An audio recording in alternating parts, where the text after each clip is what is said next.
Hey guys, your buddy Tim back with another video. Hope you're having a great day.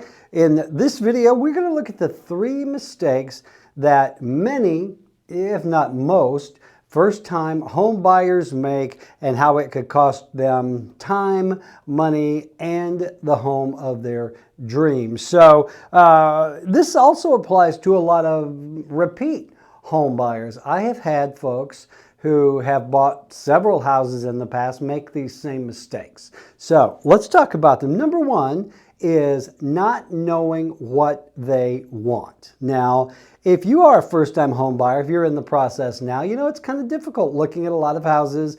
They're all different. They're different finishes, different ages, etc., etc. But before you even start the process, you should sit down and make a list of everything that is important to you in this home. I tell my clients you should have a just want list, a really need list, and a can't live without list.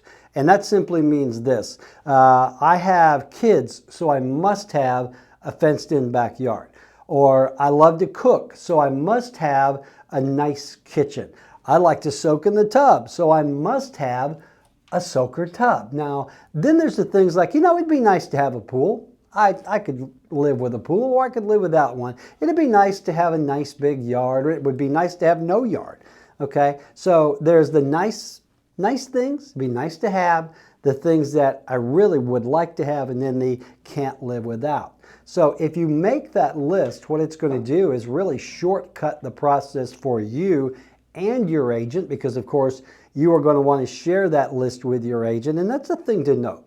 You know, we realtors, we're not mind readers. Hell, most of us don't have a brain. So how do you expect us to read yours, okay? So it's really important that your agent know all of these things. What's important to you, what would be nice, and what, you know, and even if there are some deal breakers. You know, I do not want a house with a pool, period. You know, I do not want a house that I have to put any work into, period. No fixer-uppers.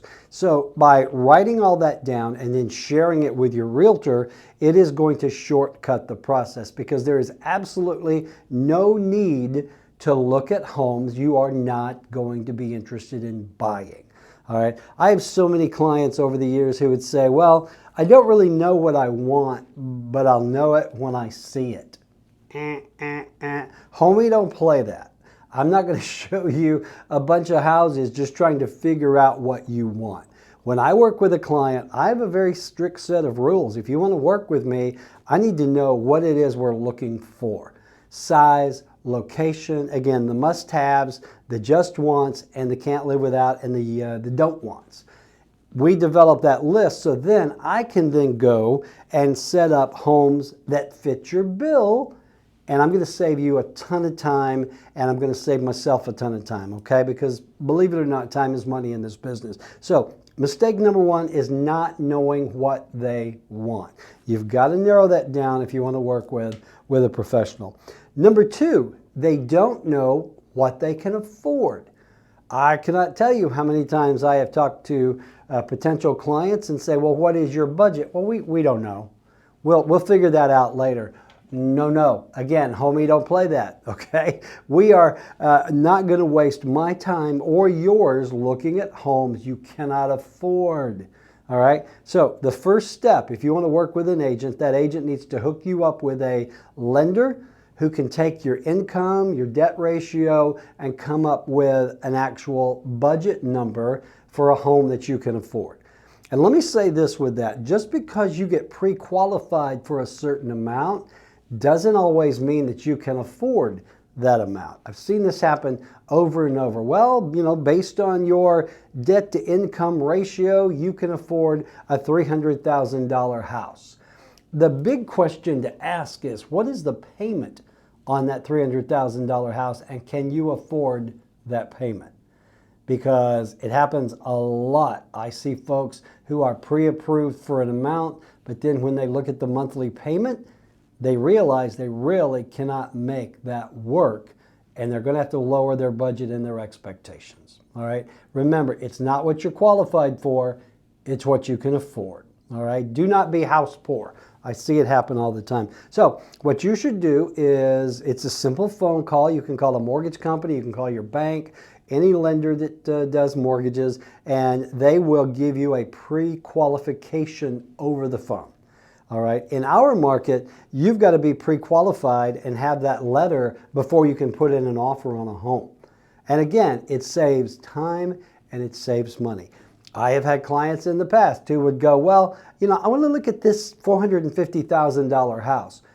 No, I'm not going to spend the time showing you a house you cannot afford. Because you know what that does? Not only is it a waste of time and a waste of money, it fixates in your brain. If you look at a $500,000 house and you've got a $300,000 budget, guess what? Every house you look at, you're going to compare to that $500,000 home that you can't afford.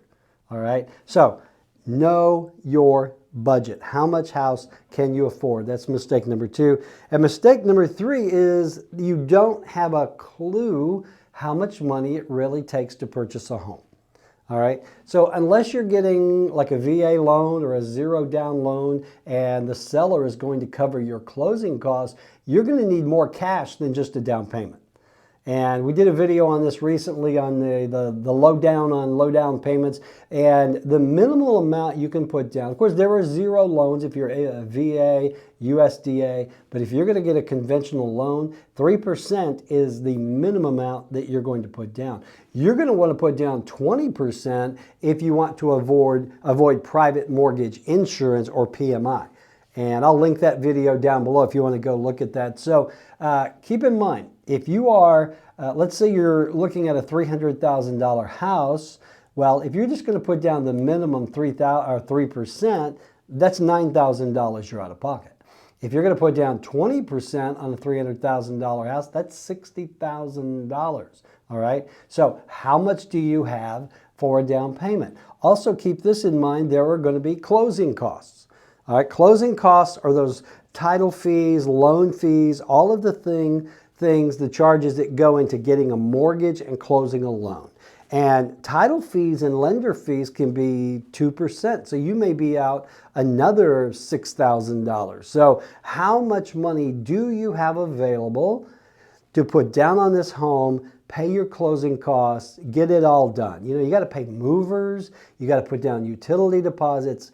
It's expensive when you buy a house and move. So how much money do you have to put down to pay closing costs and everything associated with it? And keep this in mind. You may be counting on, borrowing money from mom and dad or a gift.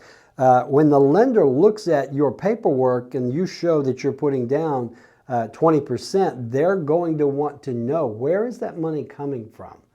All right. It's okay if it's a gift from a relative or something like that, but you've got to have a very clear path of where the money is coming from to put down.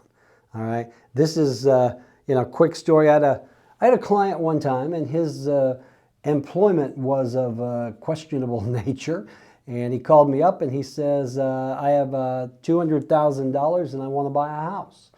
And I said, so you have $200,000 cash? I do. Well, where is that cash? Well, it's not in a bank. It's literally cash. All right. Generally, this gentleman was in a very cash productive business, and he wanted to buy a home for cash. Well, guess what? You can't just walk in and buy a house with a bag of cash. All right. You've got to go through the formal process, even for title and that sort of thing. You've got to show where that money is coming from.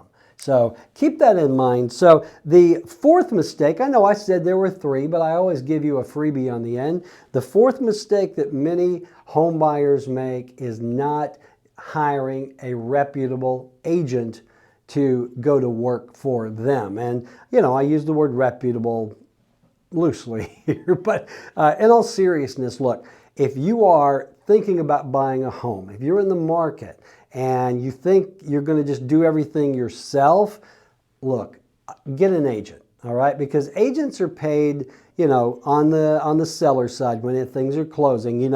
Our services are not free because we get paid from the proceeds of the home. But the service that we offer you, it's not going to cost you directly anything. Okay, we are paid when the home closes. We are paid out of the proceeds. So the very first thing you could do is find an agent like me or one of the other 100 or so that we have at Revolved. Sit down with us. Let's go through this list. Let's go through the 3 mistakes that most sellers or buyers make, and we can help you avoid those mistakes. It's something we do all the time. We sit down and say, okay, let's talk about what you want. What are your must-haves? What are your don't-wants, etc.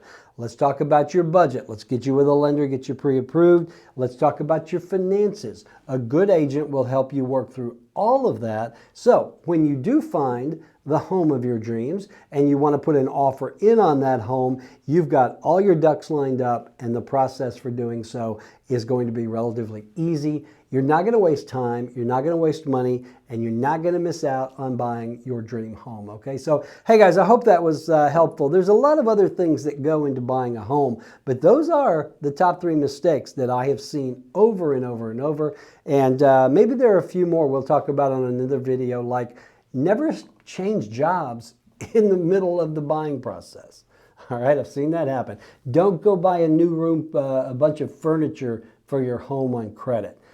We'll do another video and talk about those mistakes. So, all right, guys, there you go. Hey, if I can do anything for you when it comes to real estate, don't forget we've got Revolved Realty here. We've got almost 100 agents now ready to go to work for you. And we work with a lot of folks who find us on this YouTube channel who are relocating here for work or play or retirement. And if you like what we do here on the YouTube channel, do me a favor, just click that subscribe button, give us a like, give us a thumbs up. It just helps us with the old YouTube algorithm, whatever that means. So, all right, guys, I hope that was helpful. If I can do anything for you when it comes to real estate, do not hesitate to reach out. My contact information is below. All right, that's it. Get out there and make it a great day. I will talk to you soon.